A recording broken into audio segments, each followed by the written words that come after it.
Добар ден и добре дојдовте во уште едно издание на Формула на македонски. Денеска презентација на новиот болид на Ферари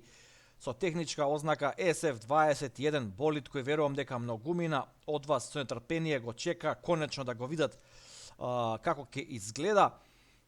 Шефот на тимот Матија Биното заедно со своите технички соработници од тимот на Ферари ни го представија старо новиот болид на Ферари SF21 и накратко во своето видео ни ги образложија промените како на моторната единица, така и промените на шасијата со користењето на тие токени дозволени од FIA, како и промената на некои делови од аеродинамиката на самиот болид, за да се донесе тој болид во едно многу покомпетитивно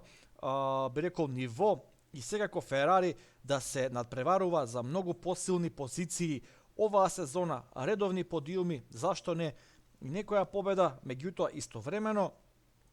од Ферари беа и предпазливи, не сакаат да делуваат па и преоптимистички дека наеднаш преку ноќ работите може да се сменат, па ни најавија дека и доста голем дел од фокусот е насочен кон 2022 година, односно онаа сезона која конечно ќе ги донесе новите правила во игра во Формула 1. Од страна на моторната единица ни беше изјавено дека сите компоненти се проверени,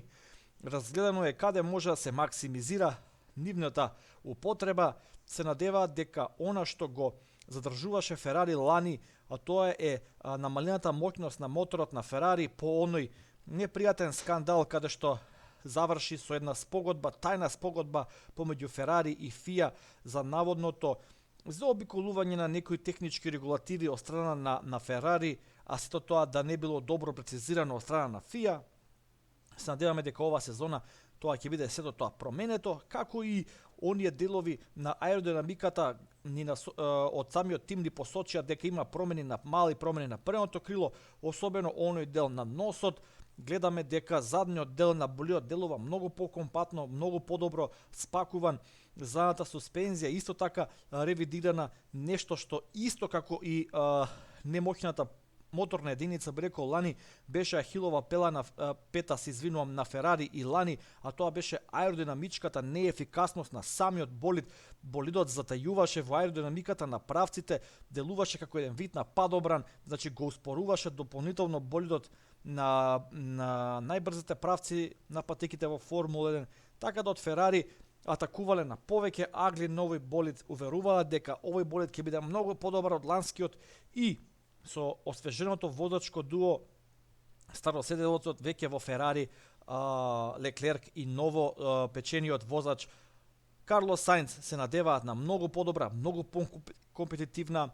сезона. Мала промена и во изгледот на шемата на бои на Ферари, се враќаат кон поттрадиционален изглед и морам да признам начинот на кој се аплицирани бројките на болидот делуваат како да се напишани со четка, класична четка за фарбање, нешто што потсеќа на старите денови во мотоспортот. Тоа навистина ми остави еден интересен впечаток и многу ми е драго што Ферари се одлучиле за таква комбинација. Дали вас би се допадна овој старонов болид на Ферари? Што мислите, може ли Ферари повторно да се врати во борба за подиуми и за победи оваа сезона, или сметате дека оваа сезона ќе биде сезона на консолидација на Ферари како една преодна сезона кон 2022 година, каде што Ферари ќе